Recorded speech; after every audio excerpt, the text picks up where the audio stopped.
Hey, what's up, you guys? It's your pal Moonie here, coming to you with another episode of Moonie's Media Mix. And today we're going to be covering the brand spanking new movie that is Suicide Squad. Now, I'm sure you guys have heard something about Suicide Squad, whether it's like your friend that's a DC fanboy bitching about Rotten Tomatoes, or whether it's about Rotten Tomatoes bitching that the movie wasn't great and disjointed or blah blah blah. And I'm kind of here to dispel some of those rumors, good and bad.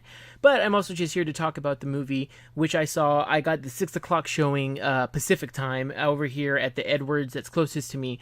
And I saw it in Real D 3D, mostly because I wanted the Joker keychain that the Regal Cinemas were having.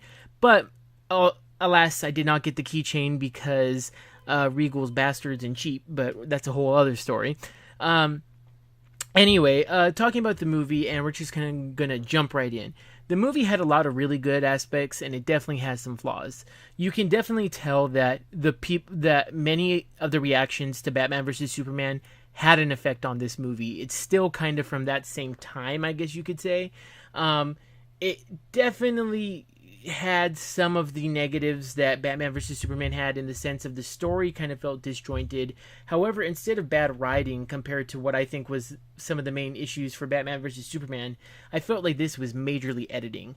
The flow of the editing really kind of made it super up and down. It kind of didn't make it clear about what was going on.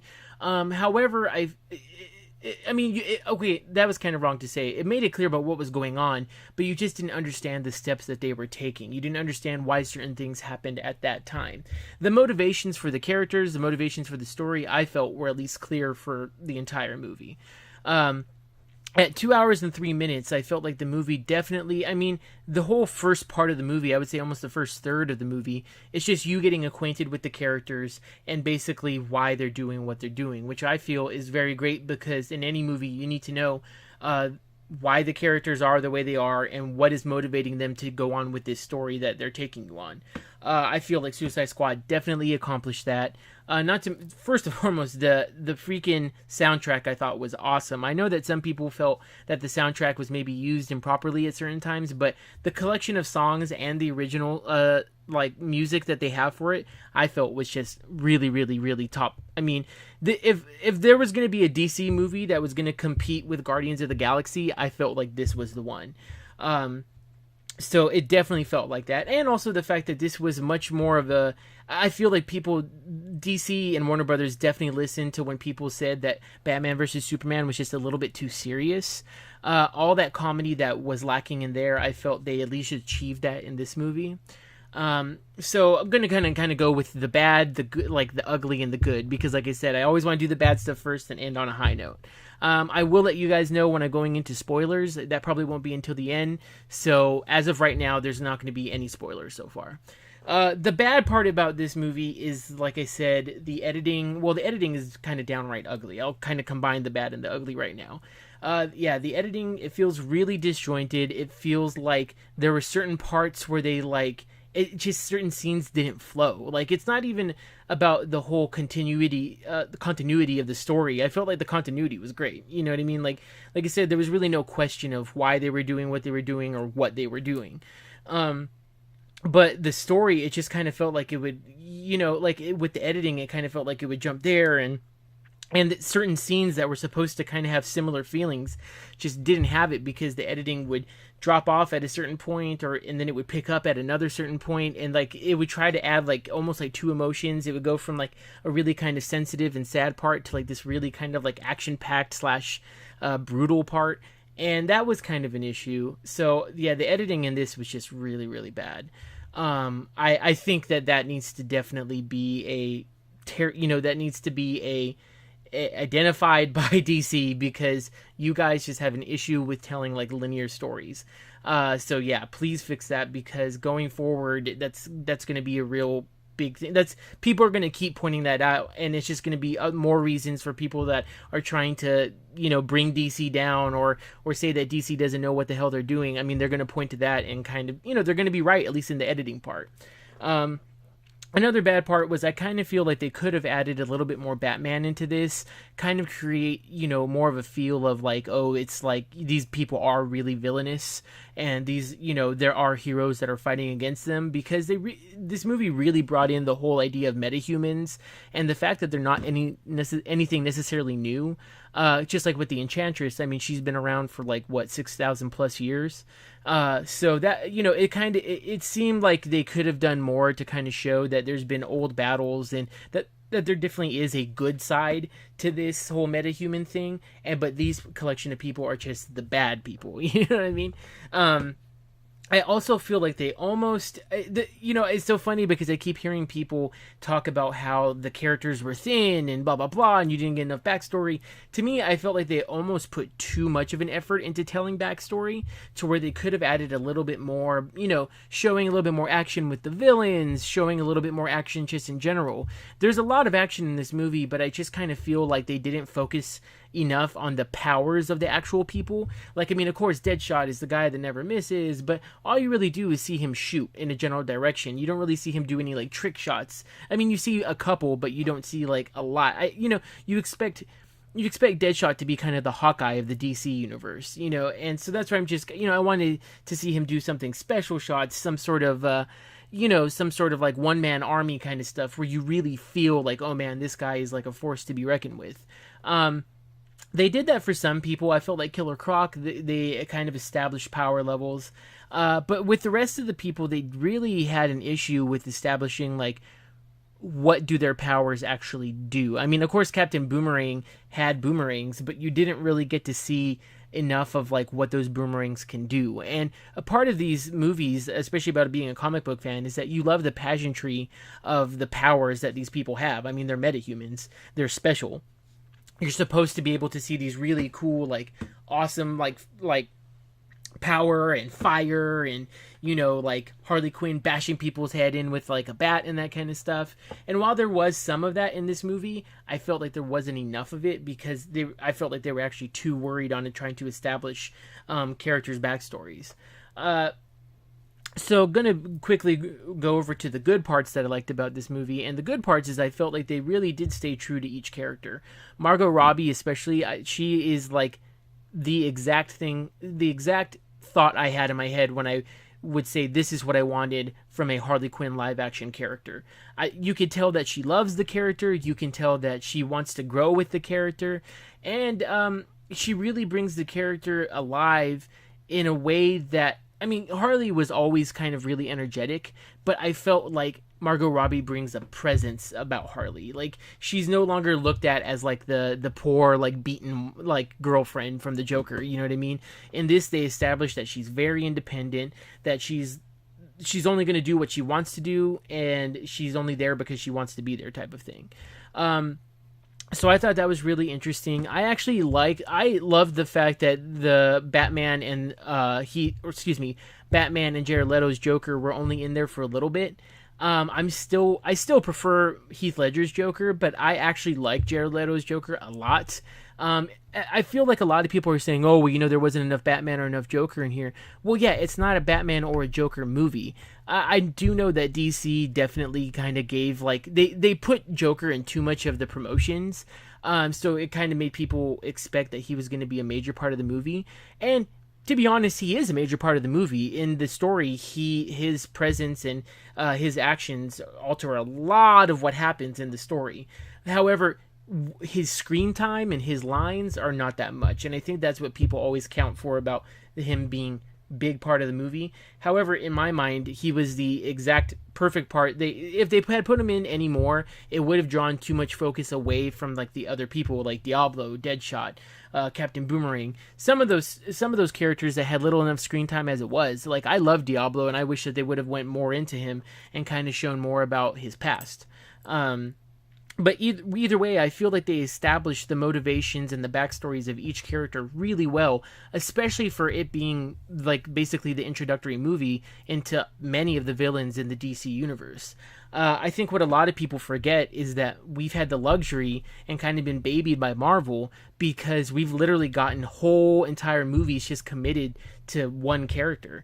You have 3 Iron Man movies. You had 2 Captain America movies that were basically only him. 2 Thor movies going to be on 3. So yeah, these movies, you literally spend hours with these characters, so of course it's going to make you feel like they're more built up than in the other ones. However, that is not the norm. I mean, even in X-Men First Class, I feel, compared to X-Men First Class, compared to the Suicide Squad does a way better job of establishing backstories. So that being said, I feel like a lot of people just are comparing too much to Marvel, and not every company is going to be able to, nor will they choose to, commit whole entire movies to each character. So that being said, I think that people are looking at it the wrong way for that point, because I personally felt like the backstories were great. I mean, like, they seriously committed about 45 minutes to the backstories of Harley Quinn and Deadshot. And they gave you at least a little bit of a snippet on, like, Killer Croc, Captain Boomerang, Katana, and even Enchantress. I feel like what I love about certain movies is when they can make me feel inspired to find out more about certain characters. With Enchantress, she was a very obscure character in the DC landscape, and in this movie it made me totally reinvested in her. Not reinvested, it just made me invested in her. Like, I actually want to learn about her. I want to go buy all the graphic novels that she's in. I want to see the comics that she's in, and I really, really hope that they bring her more into the fold in the future. So that being said, I feel like this the issues with it was the editing, the action was very kind of wonky too, and that kind of stuff.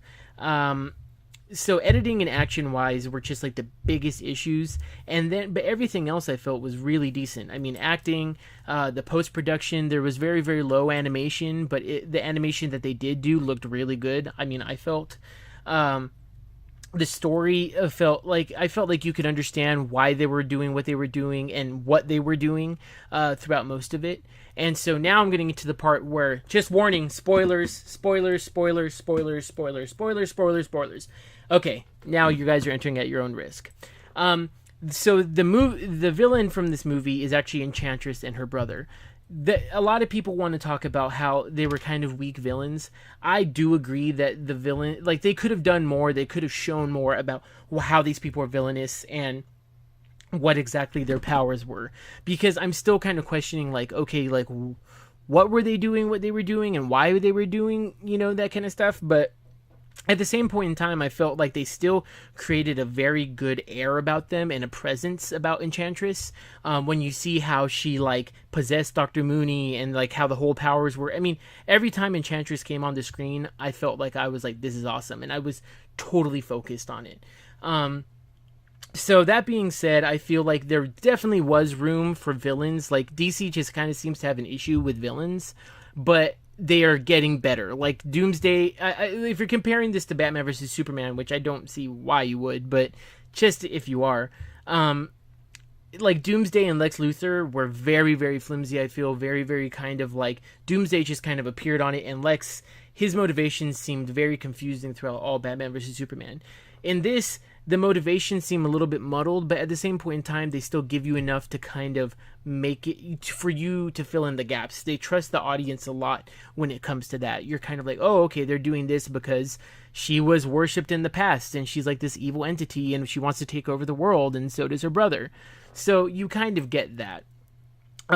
Also, Viola Davis as Amanda Waller, I feel, was just amazing. It kind of did seem like they were just, like, saving her ass throughout the whole movie, but that's kind of who Amanda Waller is. Like, she's this grand manipulator, and, like, she even says herself, her, like, main talent is getting people to do things that are against what they want to do.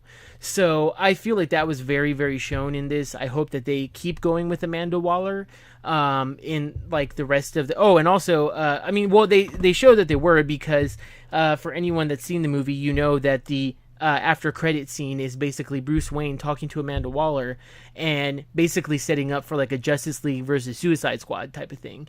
He gets the information about metahumans, like, he actually gets the file on Enchantress, he gets the file on Aquaman, and I believe he gets the file on the Flash. The Flash, which you actually see in the movie as well. And so that's where another thing, just for a second, you see the fact that he is the one that brought in Captain Boomerang. He's the one that caught them for Amanda Waller, I believe.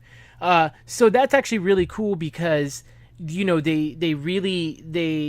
really bring in like every aspect that you've seen already from the DC universe, and I feel like they kind of collect it for you. I mean, you get Batman, you get the Flash, which you've already seen in in Batman versus Superman, and which is like the precursor to Justice League, why it's named Dawn of Justice. So they're really taking like some of the stuff that you knew already from Batman vs Superman and collecting it in this movie. So it's definitely a nod to everything that we know about the DC extended universe. Also, chronologically wise, they've been doing pretty well in the sense that Man of Steel was the first one. Batman vs Superman took place about, I would say, about a couple months up to a year after Man of Steel, and then now Suicide Squad is taking place, I would say, at most up to 6 months after Batman vs Superman, because in the beginning there is definitely a nod. They definitely identify that, Superman is dead, at least in this world, or at least from what they know, and so it's kind of the fallout from his death and what they're needing to do to establish and get ready for the next metahuman war. They really bring up like killing the next Superman before he gets up. Like basically, Superman in this is a symbol for what metahumans could do and could be. However, they also did establish that magic is in existence in this world, as in Enchantress gets her powers from magic, as well as Diablo. So I thought that is really cool. And there was one fight scene between Diablo and the Enchantress that I thought was just Diablo and the Enchantress's brother, which I thought was just really awesome. So for terms of action, I feel like there's really great amount of action. You get even though people want to complain about Joker not being in there that much, I feel like you get a lot of like just very cool imagery. There's so many throwbacks from the graphic novels and comics that have been in the past for Harley and Joker. I mean, you can definitely see how there's a couple of big huge Easter eggs in there, and they completely explain Harley's origin story in a really great way. I mean, I know a lot of people will definitely get very judgmental when it comes to Harley Quinn and how she's become a bandwagon, blah blah blah. But basically, people just need to stop. I mean, when things get popular, things sometimes get popular. That's just the way it is. Harley Quinn has always been sexual. They didn't over-sexualize her in this at all. If anything, I feel like they could have shown her sexually a little bit more, but they really showed restraint on that. And when it came to her origin story, I felt like they were very true to the original origin of, like, in the comics. They kind of did an amalgamation of all of them. So regardless, I feel like they did, on the 3 points that I was looking for, which is how they handled the origin stories, the fact that it had more action than Batman vs Superman, and the fact that the story was at least a little bit more cohesive than Batman vs Superman. I feel like they really hit those 3 points. Editing, was, like I said, editing was terrible. They definitely need to, like, take a class or like tell their directors that they need more linear stories and to make the climax of the story clearer. But as far as anything else goes, I felt like the acting was fine. The animation, I felt they could have even upped the animation a little bit. Not that it was bad, but they just could have done more of it. There was the action scenes that they did have. It seemed kind of a little bit lackluster. They really just need to they got the amount of action down good, but they need to kind of up the action and showing more unique things. Like I said earlier, or like I said before, part of the reasons of liking these comic book characters is the pageantry of all their powers and seeing the metahumans actually, use their powers and show what makes them metahumans. So therefore, I felt like you got to see the powers of these people, but they didn't establish exactly what they could do. I mean, they basically, Captain Boomerang has boomerangs. Okay, but what can all the boomerangs do? Deadshot is basically a one-man army. Okay, then prove that in more ways than just establishing that and saying that to the audience. Don't just tell me this, show me. And DC has a very bad track record as of right now for kind of not trusting its audience enough to fill in the blanks. However, they did do more of this in Suicide Squad. They definitely did trust the audience a little bit more. I would definitely say it's a fan movie because a lot of people that maybe don't know about DC will kind of be confused about certain things, but overall it did a far much better than Batman vs Superman. And just to kind of reiterate, I don't think I understand why people are mad at Rotten Tomatoes, but at the same point in time, you can't be mad at someone just for disagreeing with you. All they're doing is being true to their opinions. And this movie is not going to be well liked by critics because there are some pretty big glaring flaws in it. But at the same point in time, I can also understand how people are frustrated with Rotten Tomatoes because is it a 33% movie? No, it's not a 33% movie. And to say it's that low is just terribly exaggerated. So I think Rotten Tomatoes definitely needs to do something to where it doesn't come off seem as biased as it does, even though, yes, I know Rotten Tomatoes is owned by Warner Brothers, so I'm not saying there's a big conspiracy, but at the same point in time, I think a lot of the anger directed is just that they're being overly critical of the movie, which they are, because a lot of the things that I saw, yeah, there was a very, very bad, like I've reiterated time and time again, the editing on this was bad, really bad, but the editing is not 90% of the movie. There's still things like acting, which I thought was great. It went from decent to great, and that kind of stuff. There was no out and out bad acting.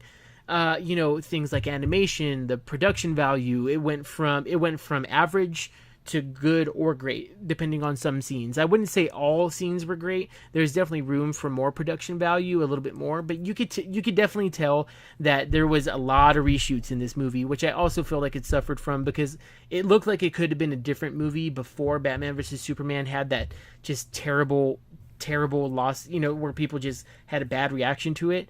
I think they tried to fix things, but it ended up changing it into a different movie, and then the editing basically suffered from it. I'm not going to say that was the entire cause because, you can't, that doesn't make you make some of the decisions that they obviously took for this movie. But I just think that personally it's a brainstorm for why things seem so disjointed at times. Anyway, I hope you guys agree with me, and more or less I hope that you guys go and see the movie and judge for yourself. If not, then I would say a total rating of, I would give it anywhere from a 6.5 to a 7 out of 10. Great movie. It was a good step in the right direction for DC, but there's definitely room to improve. So regardless of that, I hope you guys watch this. Please like and share, and keep an eye out for another M3 video coming out to you. Until then, Moonie out.